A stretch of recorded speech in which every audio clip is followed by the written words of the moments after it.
नमस्कार दोस्तों, आपका फिर से स्वागत है हमारे एक नए वीडियो में। आज हम आपको जमीन की पैमाइश यानी कि सीमांकन से संबंधित महत्वपूर्ण बातें बताने वाले हैं। दोस्तों, जब हम जमीन की पैमाइश कराते हैं,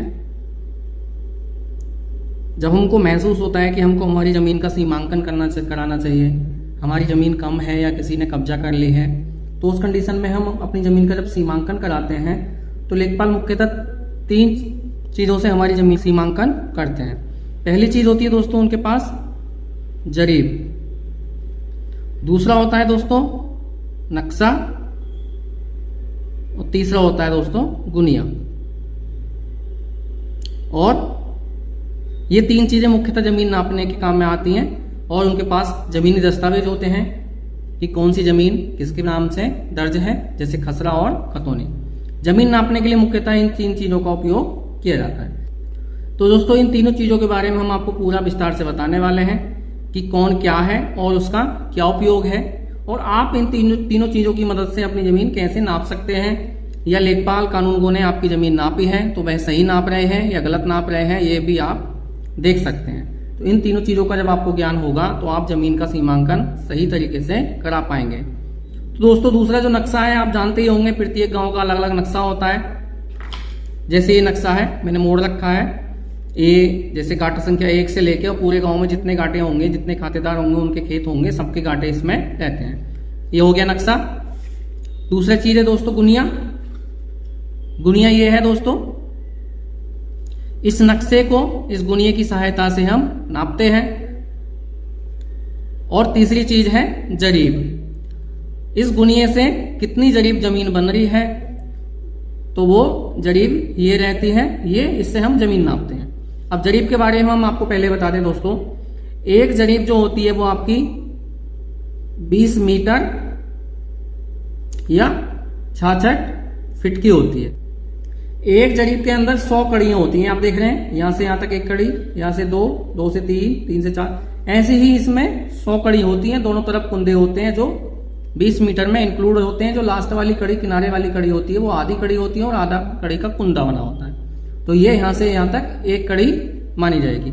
1 कड़ी की लेंथ होती है दोस्तों 20 सेंटीमीटर, तो 100 कड़ी मिलके हो जाएगा 20 मीटर। तो दोस्तों, ये होती है जरीब। जरीब की लेंथ 20 मीटर यानी कि 66 फीट और 100 उसमें कड़ियां होती हैं। अब नक्शे में हम कैसे पता करते हैं कि हमारी कितनी जरीब जमीन बन रही है, कितनी जंजीर जमीन बन रही है, तो हम आपको यहाँ एक प्लॉट नाप के दिखाएंगे और जमीन कैसे नापेंगे उसके बारे में पूरा बताएंगे। तो दोस्तों, ये 16 नंबर प्लॉट है, 16 नंबर गाटा है। इसी का हम सर्वे करेंगे, इसी का सीमांकन करेंगे। गाटा संख्या 16।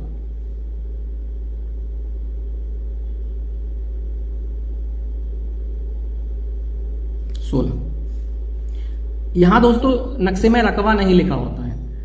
रकबा जो लिखा होता है खसरे में और खतौनी में लिखा होता है। यहां गाटे से आप नक्शे से मतलब आप क्या हमको मिल सकता है कि इस नक्शे में इस गाटे की लंबाई कितनी है, चौड़ाई कितनी है, कहां पर स्थित है, गांव के किस सिरे पर स्थित है, ये सब इस नक्शे से हमको पता चल जाता है। नक्शे में जैसे बता दें, ये सरहद है दूसरे गांव की, ये दूसरा गांव यहाँ पे लिखा हुआ है, मोड़ दिया है, एक सरहद ये है। ऐसे ही पूरा गांव रहेगा। उत्तर पश्चिम कोने से हमारे नंबर शुरू होते हैं। ये उत्तर पश्चिम कोना है गांव का और यहीं से गिनती शुरू होती है, यहीं से नंबर डालने शुरू होते हैं। तो नक्शे से आप पता कर सकते हैं कि आपका गाटा किधर है। नक्शा देखकर नक्शे में पूरे गांव के सभी गाटे उपलब्ध होते हैं। ये जो आप देख रहे हैं ये चकमार्ग है, ये चकमार्ग है, ये इस तरीके से चकमार्ग बने रहते हैं। और ये जो निशान बना हुआ है दोस्तों बंजर और नवीन प्रति का बना हुआ है, ये नवीन प्रति की जमीन है। ये निशान बना हुआ है, ये नवीन प्रति की जमीन है। आप नक्शा देख के पता कर सकते हैं कि कौन सी जमीन कहाँ स्थित है और क्या है। लेकिन रकबा जो लिखा होता है उसका वो खसरा और खतौनी में लिखा होता है। यहां से हमको क्या पता चलता है, गाटा कहाँ स्थित है और उसकी लंबाई चौड़ाई कितनी है, गाटे के किनारे चकमार्ग है या नहीं। तो देखो, ये वाला गाटा हम नापने वाले हैं, ये चक्रोड है। तो सबसे पहले हम, जैसे ये गाटा है हमारा, इसी को देख के हम नजरी नक्शा बना लेंगे कि ऊपर भी चक्रोड है और साइड में भी चक्रोड है। ठीक है दोस्तों, और ये है आपका 16 नंबर गाटा।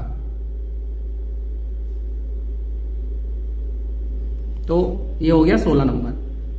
ये है आपका चकमार्ग। तो दोस्तों पहले आपको नक्शे के बारे में बता दें कि नक्शा किस स्केल पे बना होता है। दोस्तों नक्शे का स्केल रहता है 1/4000। 1/4000 इसका स्केल है कि यहां पर हम 1 सेंटीमीटर नापेंगे तो जमीन पर वह 4000 सेंटीमीटर के बराबर होगा। 1 सेंटीमीटर, ये जो गुनिया रहती है ये मैट्रिक रहती है। मैट्रिक का मतलब सेंटीमीटर वाली, मीटर वाली। जैसे ये आपका स्केल है जनरली सेंटीमीटर इंच वाला, और ये है हमारी गुनिया। अब हम इसका मिलान करके देखते हैं। तो आप यहां पे देख पा रहे होंगे 1 सेंटीमीटर के अंदर इसमें 2 खाने हैं। तो यहां पे स्केल क्या है हमारा 1/4000।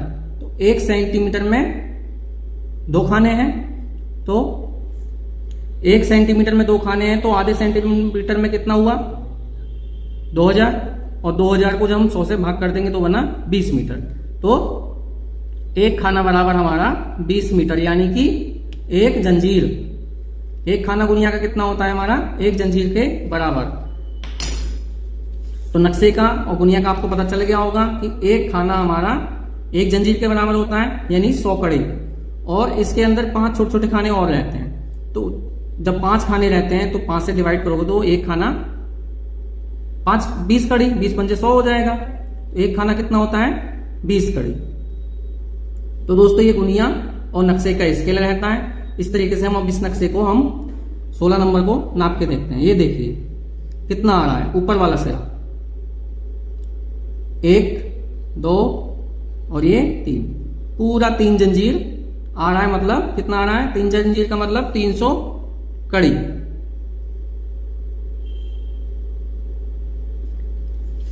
नीचे वाला सिरा देखते हैं। नीचे वाला सिरा भी पूरा 300 कड़ी। साइड का चक्रोड के किनारे वाला देख लेते हैं पहले। चक्रोड के किनारे वाला 1 जंजीर पूरा है और दूसरी जंजीर में 1 खाना कम है। 1 खाना कम का मतलब 20 कड़ी कम, तो 2 जरीब में 20 कड़ी कम, तो ये हो जाएगा 180 कड़ी। और ये वाला भी उतना ही है, ये भी हो गया आपका 180 कड़ी। इस गाटे की दोस्तों आमने सामने की भुजाएं बराबर आई हैं, तो ये आयताकार बना हुआ है।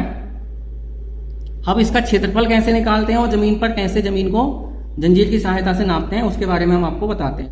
पैमाइश जो करनी चाहिए स्थायी बिंदु से करनी चाहिए। जैसे यहाँ पे स्थायी 2 चक्रोड आपस में मिल रही है तो ये स्थायी बिंदु आपको मिल जाएगा। एक स्थायी बिंदु ये भी है, और सरहद से भी आप नापना चाहें तो सरहद से भी आप यहाँ की दूरी नाप के इस नक्शे में, कि जैसे हमारा खेत कहाँ से स्टार्ट हो रहा है यहाँ से, तो इस नक्शे में सरहद से 1 2 3 4 5 जंजीर और 70 कड़ी के बाद आपका खेत शुरू होता है। तो आप सरहद से भी चेक कर सकते हैं, इधर यहाँ से चेक कर सकते हैं। यहाँ पर भी एक पत्थर लगा हुआ है, जो पक्की पैमाइश जो मानी जाती है वो पत्थर टू पत्थर मानी जाती है और सरहद से मानी जाती है। तो आप पत्थर से भी ये तिरछा खींच सकते हैं। जैसे गुनिया में नापेंगे वैसे ही आपको जमीन में नापना पड़ेगा। तो स्थायी बिंदु से ही पैमाइश कराएं। जब आप अपना खेत नपवाएं तो स्थायी बिंदु से पैमाइश कराएं। अब हम आपको बताते हैं कि इसका रकबा कितना निकला 16 नंबर का। रकबा निकालने के लिए क्या होता है दोस्तों, कड़ी से अगर रकबा निकालें हम,